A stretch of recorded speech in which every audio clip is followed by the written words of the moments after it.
Hello and welcome to Diamonds and Duds. I am Ivan. And I am Charles. Welcome to another episode 19, if I recall. Yeah, that sounds right. Today we're doing a movie for a long time. I don't want to put words in your mouth. I think for a long time we were excited about the possibility of this being a movie. Yeah. We definitely were. We are doing the movie that came out in 2024, Borderlands, based off the popular video game series. What could go wrong, right? Yeah, what could go wrong? Based on the best-selling video game, this all-star action adventure follows a ragtag team of misfits on a mission to save a missing girl who holds the key to unimaginable power. And this was, when you're looking at the Rotten Tomatoes score, which isn't, meant to be gospel, but the critics were 10%. Yeah. Fans were 49%, which I think is about right.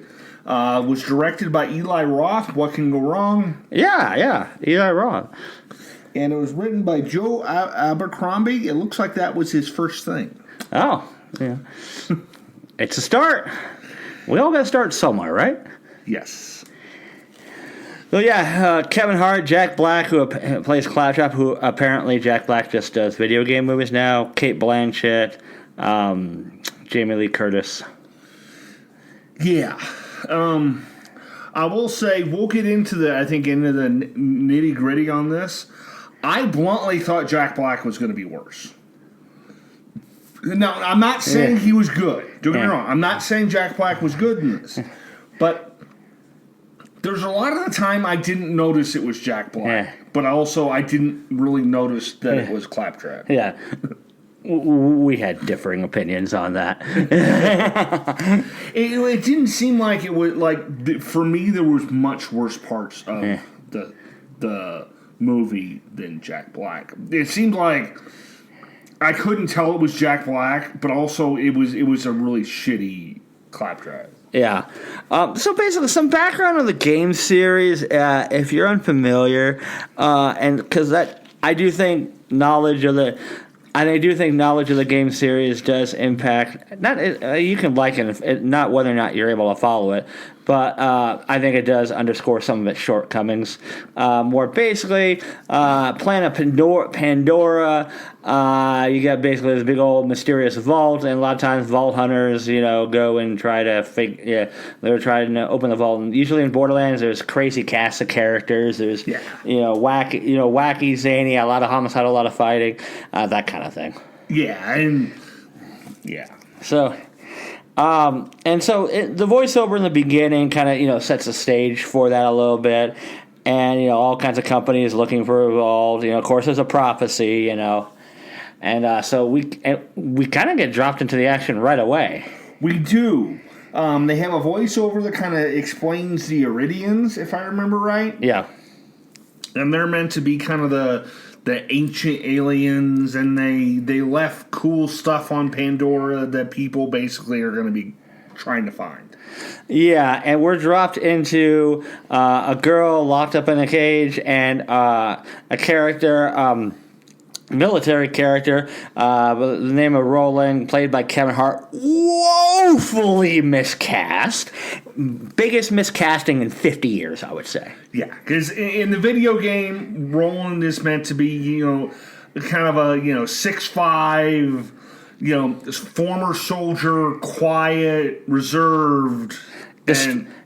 Straight man to this chaos, which Kevin Hart does not do well. And I'll say right now, Kevin Hart, he's not the only one. Kevin Hart's pathetic in this movie. There's not a second where he's not among the 10 worst things in movie in that year. And I will say a lot of those other 10 things we're watching at the same time.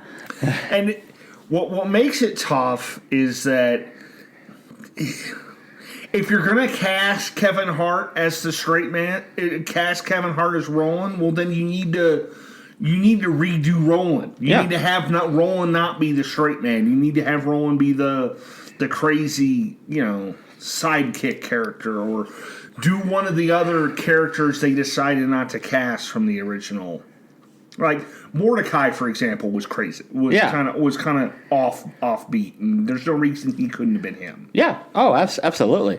And so we don't really get any kind of introduction to Roland or the girl. So the girl clearly is a Borderlands video game character, Tiny Tina, who started in Borderlands 2. She's a fan favorite, absolutely psychotic, and loves killing and that in the games. And important to know, absolutely psychotic, loves to just kill and blow things up and like that. I thought it was a big detriment to the movie that we just got dropped in like this and no kind of introduction to either one. Yeah. I didn't like the time. I understand why they put Tiny Tina in here because it's one of the favorite characters from the game, but you're just sort of throwing a mishmash of crap in here. Yeah, and already right away you see, and this is kind of a reoccurring thing throughout. Right away, and this, and just because it's a quick scene, he starts saving her, and then like we're gonna go to our real main character. Is Tiny Tina? Is that in name? This character is 1% of Tiny Tina from the game. This character just is just disrespectfully slapped the name on, and there's only one point in the movie for a couple minutes where she acts anything like Tiny Tina. Other than that, she's a completely different character.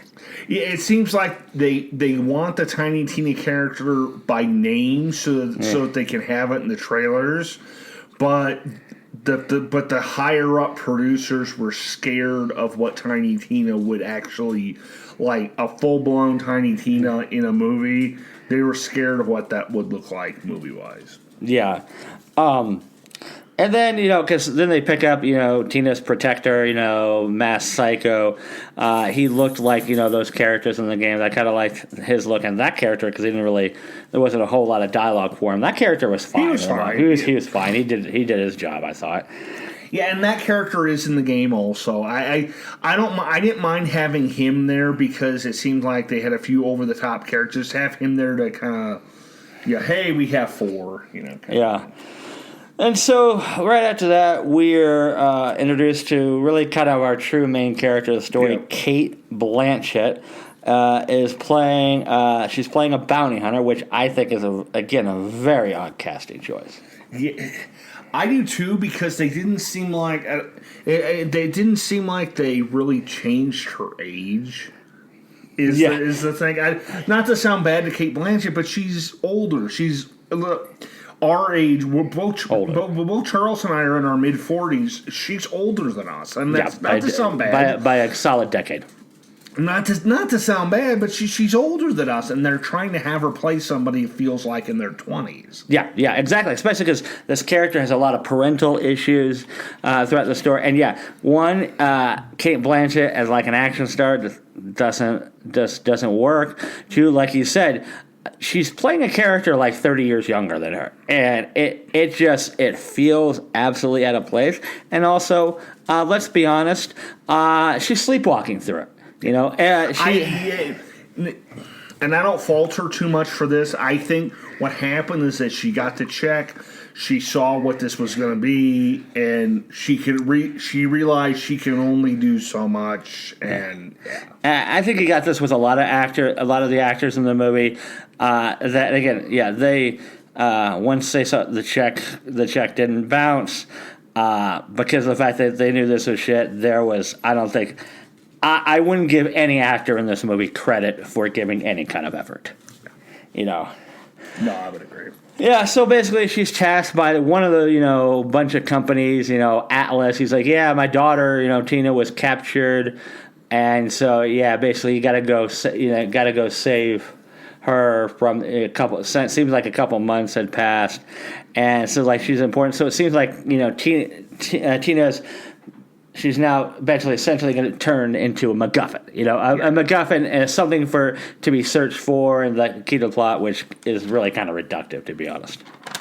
Yeah, and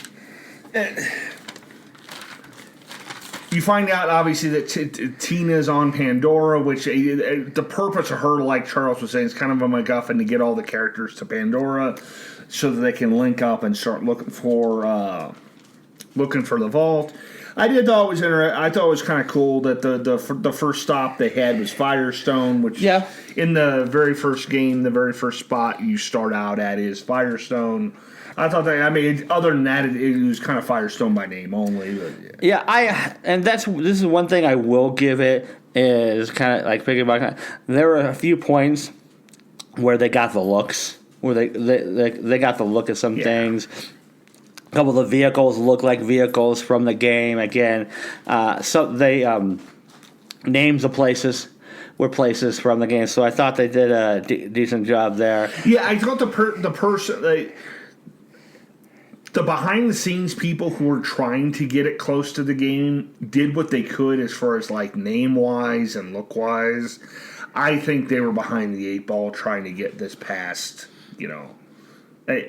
I don't know what they were thinking with a lot of this casting stuff and the story stuff with this. No, I think it was capitalizing on a name. And what it is, Mark, she gets picked up by a bus, Marcus, which again, that's kind of a nod to fans of the original. I liked the look of Marcus again, like many things. I thought the delivery was a little off. And then Firestone is where we meet Claptrap. Yep.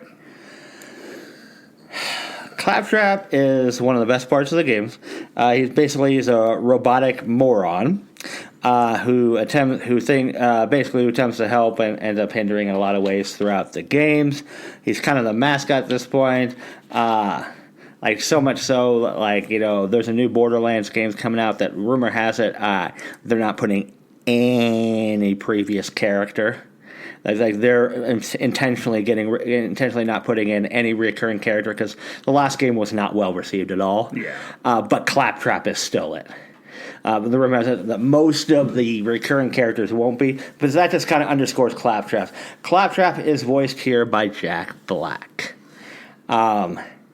First off, Claptrap's voice is kind of iconic, and this is one of the big problems in movies is. Why the fuck does Jack Black have to be the voice of Claptrap? Yeah, I don't understand it at all because part of this for me is that Jack Black doesn't play this crazy over the top. He doesn't play this on a scale of 1 to 10 at like 37. Yeah. You know what I mean? He plays it poorly, but he doesn't play this so over the top that like it's you know what I mean. If you put. But if you're casting, why? I don't know. I don't understand whatsoever. Yeah, at no point did I'm like, at every point in sport, I'm like, this is Jack Black. This is just annoying. What movie studios tend to do with voiceovers, whether it's just limited couple roles things in a movie like this or full-on voiceover movies, is they seem to think that, we really, really want all these Hollywood stars doing the voices. And sometimes Hollywood stars are good at doing voice work. Sometimes they're not. In this case, Claptrap's voiceover artist, his voice is very well known as a voice of Claptrap. Why the fuck didn't they just hire that guy to voice Claptrap in the movie? But yeah, it was for me. Jack Black's voice was just absolutely massively distracting, and I agree he wasn't over the top. I agree he wasn't. Yeah, and I think it falls into the same thing as the Kate Blanchett. My guess is that the check didn't bounce, and my understanding is that Jack Black's a big video game guy. Yeah. And so my guess is that I can only do so much with this. And that at least that's my to give him the benefit of the doubt from that aspect. But yeah, it's horribly distracting. I don't want him off the screen anytime he was there. And part of that is influenced by my opinions of Jack Black as a performer. My opinions on Jack Black are complicated. As a person, I respect him more than most people in Hollywood, just because he goes by the beat of his own drum. I love him as on a personal note. He's just really entertaining. In terms of performances, my ratio of not liking Jack Black stuff to liking Jack Black is I like about 8% of anything he's ever did and hate like 92%. It's just some of his shtick gets really old to me. Some of the stuff he does I like. Like, just for example, School of Rock, one of those legendary things. I wanted to stab him that's that's my top 10 worst movies ever. Most people love it. So just and part of so he distracted me just because in general I'm not the biggest fan of most Jack Black performances. Just one of those things. And for me, I'm not a big fan of most of his stuff. But I don't have the hate that my brother does for it. But like for me, most of the time,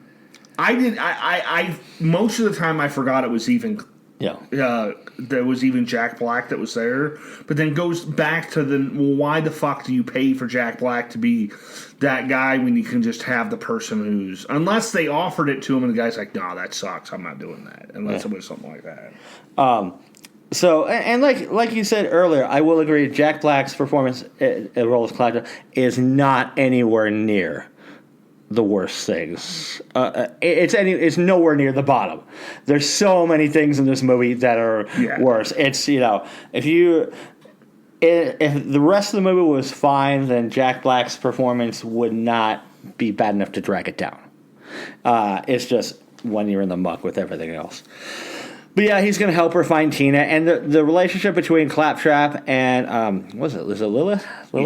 Lilith, Kate Blanchett, is very antagonistic. I mean, you're going to see everybody hates Claptrap. Nobody likes Claptrap. Nobody respects Claptrap. That's kind of the thing. Yeah, that's par. That's kind of supposed to be, and so basically they're going. Yeah, so. We also see quickly that like Atlas themselves separately, like or another group's looking for Tina, and then but pretty soon Lilith and Tina are met, meet each other for the first time. Yeah, and this is the only point in the story where Tina acts like Tina. Yeah, it's the only time where Tina wants to blow shit up. Yeah, only other time. That everything else, there's no evidence of that. Whatsoever. So, like, the characterization in this scene, I actually quite like. Lilith, and the, her psycho bodyguard, they fight a little bit. We don't see Roland yet. He'll come in for the save. Until, basically, another group of enemies come in.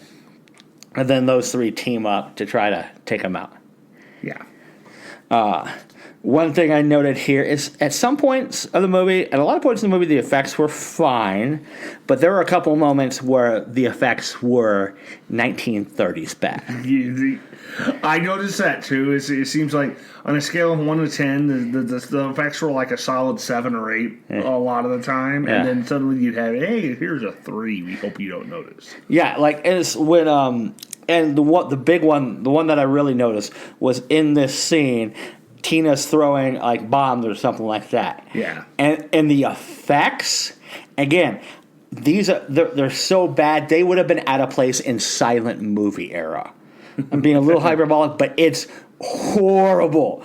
Anyone who's seen Goonies just knows, like, the horrible, when they're first going and like they hold up the map and like look, they see like the restaurant house or whatever, and you look at the backdrops, like even for like 1985 or whatever, it was really, really bad. That looks glorious as opposed to like the Tina. That being said, I would definitely agree that overall the effects were at a 7 or 8.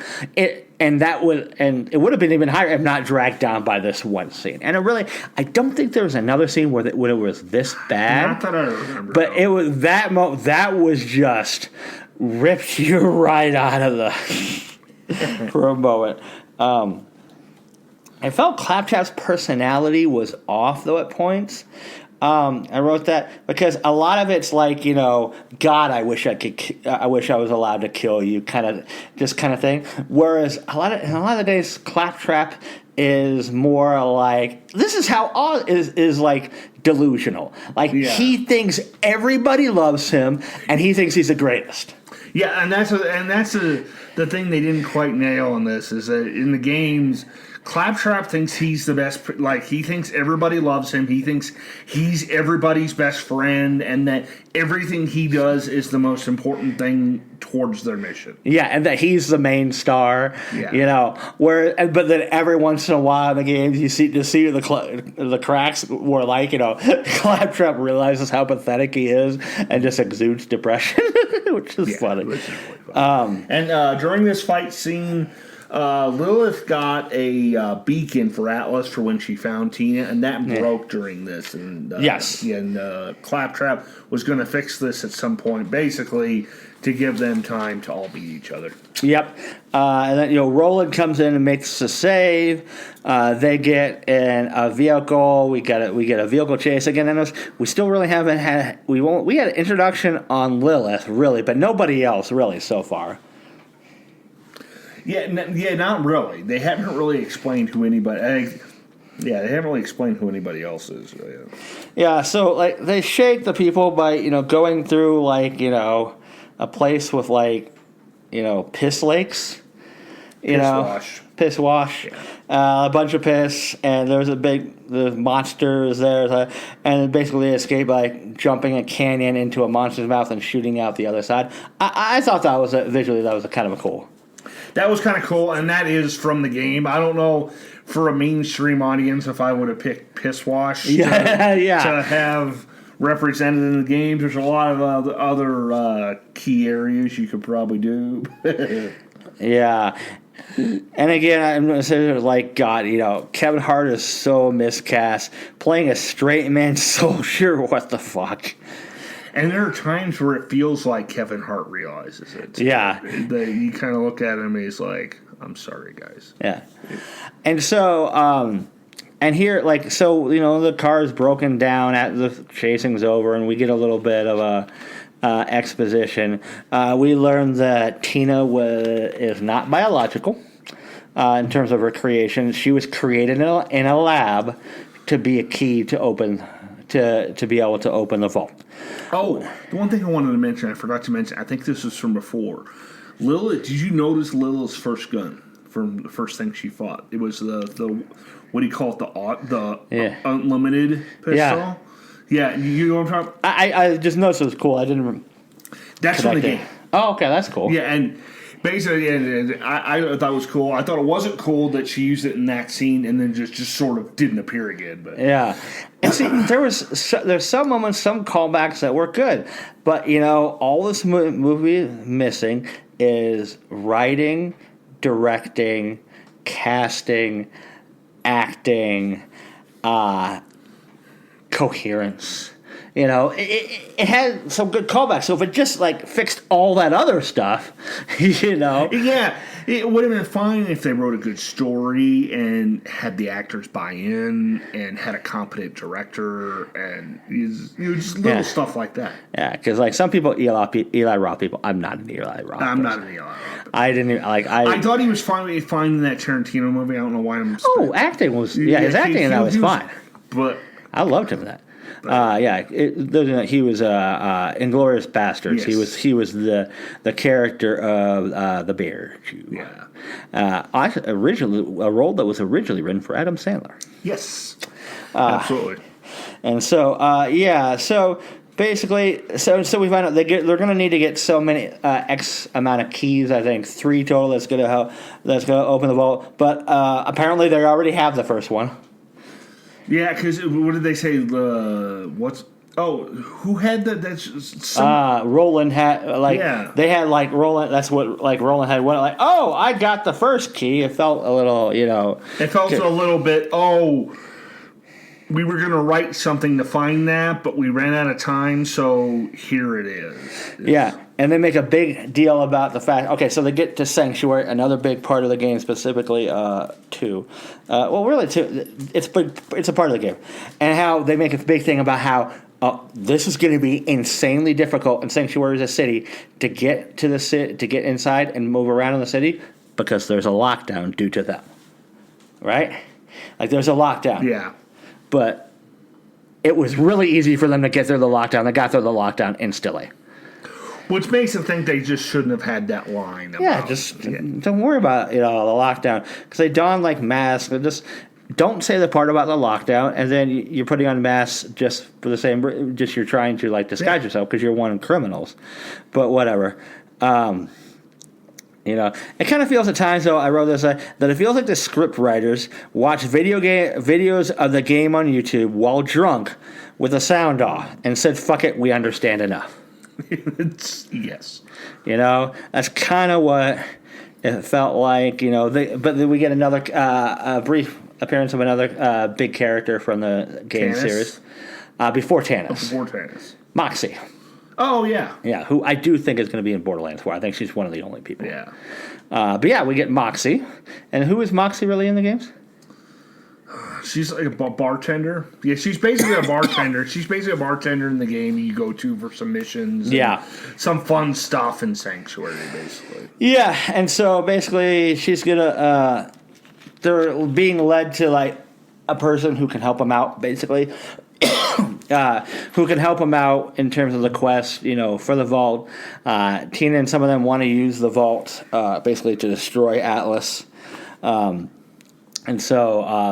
Roland's they've never really fully go into just how Roland became on board with this. Just like, it's like, he was supposed to be freeing her and bringing her to Atlas, but like, he's obviously not anymore. But they never, again, character introductions, lack of it really hurt.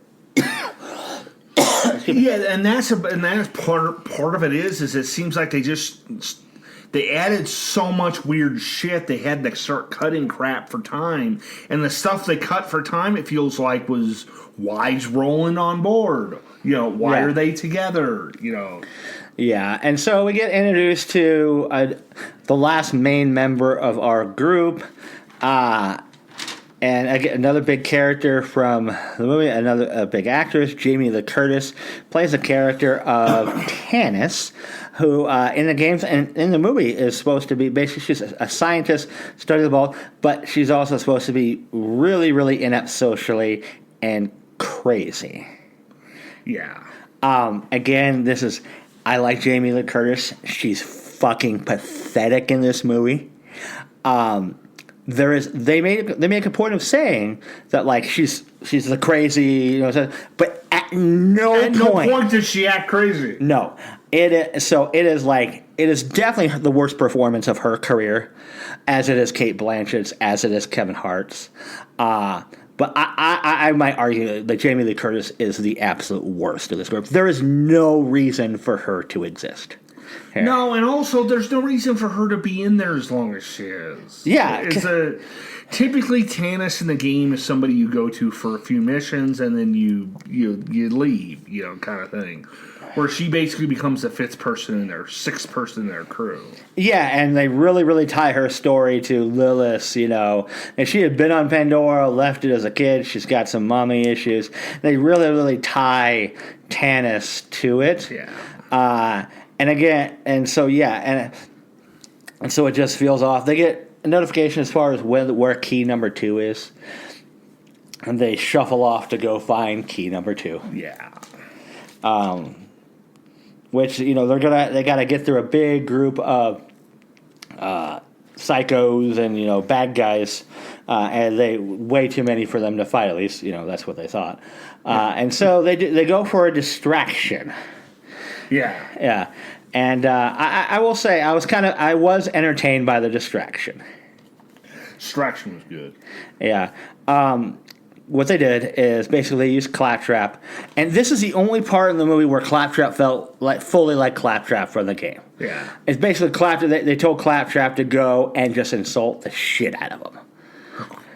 Insult the shit out of him until they just filled him with like hundreds and hundreds of bullets. Because they didn't care about Claptrap. No. Nor does anybody care about Claptrap. No. And so this moment really felt on brand for the Borderlands game. They sneak in and this big warehouse thing and start searching for the thing. Obviously, we find out right away, Claptrap survives. Claptrap, he's a robot. And so he survives through it, everybody's disappointed. And so that was one of the few points in the movie that I actually enjoyed because that felt rung true for the game. No, that caustic part was from one of the games too. I know. Yeah. The caustic acid or whatever. Yeah. Yes. So that was cool. They end up finding Lilith, Cate Blanchett, kind of finds it. The key just it kind of calls to her or something like that. Yeah, it was kind of odd. Yeah, felt odd at the time, but then and it called everybody. Everybody else started, coming after them. Yeah. And then we get a big old fight scene. Got a big old fight scene. Let's see, yeah, and it's one of those things where, as I was watching this at this point too, it also felt like at the beginning of this, it mentioned that the guy who wrote it hadn't written much before. Yeah. I think a lot of this you can tell because this movie doesn't flow well. It does not. Because at this point, it felt like they're like, oh shit, we don't have a lot of time left. And we also didn't explain anybody, and no one knows why any of these people are together. And yeah. And we don't care. And so, a lot of fighting. There's a lot of fighting as, all the psychos are after them. They get to an elevator. They're trying to get it working. We get a... kind of a lame, quote-unquote, sacrifice by Roland. He sacrifices himself. But, what makes it tough is, he kind of, quote-unquote, sacrificed, which would have been fine, which would have been good for a movie. Yeah. But also to not, less than a minute later, make sure the audience knows he's okay. Yeah. Which, obviously, it's a movie, it's Kevin Hart, he's probably going to be okay, but... Give the audience more than 30 seconds to deal with that. Yeah, I thought they should have waited longer. I agree. I mean, it was odd, but they should have played it longer than they did. We also, in the middle of this, we got a teleporting thing where it seemed like Lilith and Tina had teleported. And then they get to the rest of them get to a safe area. And Claptrap's fix the Lilith thing from the beginning to make sure that what do you call it? Lilith can call the bad guys over. Yeah, and so she does. I think Claptrap activated the button, which brought the president of Atlas, and you realize right away that it was a homing beacon, so pressing the button didn't do anything. But the thing that I mentioned, and this scene was there because Atlas was already there. They already faced Atlas before. So, but the scene served basically to have Tina over here, so that also Lilith is expelled from the group. But also, I'm thinking God, it's deep into the movie. And, this bad guy has not been present in this movie at all. No. Which makes you, you realize there's no real, what do you call it, antagonist or whatever. There's no, bad, there's shit they're fighting. But, and they're kind of going up against Atlas. But normally in these things, you have a bad guy you're going against. Yeah. And also, because, what Tina overhears that makes her saying, get out of here, boo, is basically the bad guy offers Lilith a deal hey, if you give up Tina, we'll let the rest of your group live. And Lilith is kind of thinking about it, and and that's where again this shitty writing. Who is Lilith protecting by giving up Tina? She thinks Roland is dead. She hates Tanis and Claptrap. She wants Atlas to kill both of those, and does she really care about Creed? That's the psycho bodyguard. Yeah. Did she really care about him? Yeah, it seems like the kind of thing you put in there generically in a movie, but that they didn't actually think that shit through.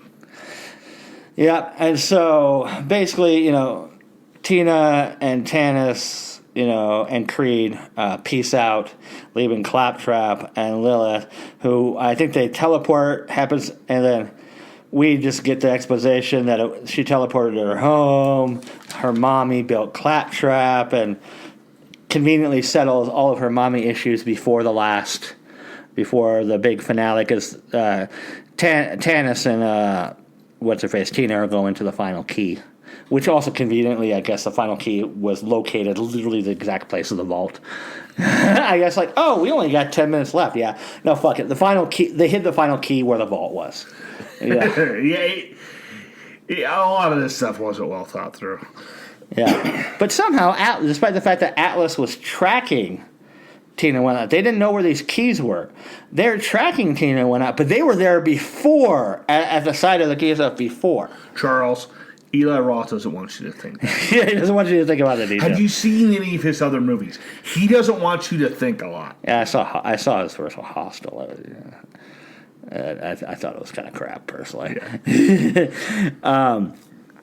So basically, we get, the bad guys is looking grim. Roland makes his comeback. Lilith makes a comeback. And then we figure out, okay, so, and this does not make sense to me. So Tina's not the key. It's Lilith. Lilith is the key. But what's this whole thing with, Tina? Tina was created in a lab. Yeah. To be this thing, but we just threw it away. I mean, they had set some clues with the key just kind of reacting to Lilith and the teleporting. I just think it would have landed okay as a bait and switch if Tina had not been created in a lab. Yeah. For this, and it made it make no sense at all. No, it made no sense, but at this point, I really didn't give a shit. No, and so, Lilith goes into the vault. The vault changes her clothes. Doesn't just make her, powerful firehawk, which is great, but it also changed her appearance, like her clothes. The vault did. I don't know why. We get our old big battle, which at this point, you don't care about the characters. At this point, I'm like, okay, how much longer do we... Yeah, exactly. I agree. At this point, I am very much clock watching. And so, they end up beating the bad guys. Basically, Lilith and Tina take the bad guy into the actual vault, where there's a big tentacle monster, which, okay, I would have liked to have that be the final battle, fighting the a big old tentacle boss. But no.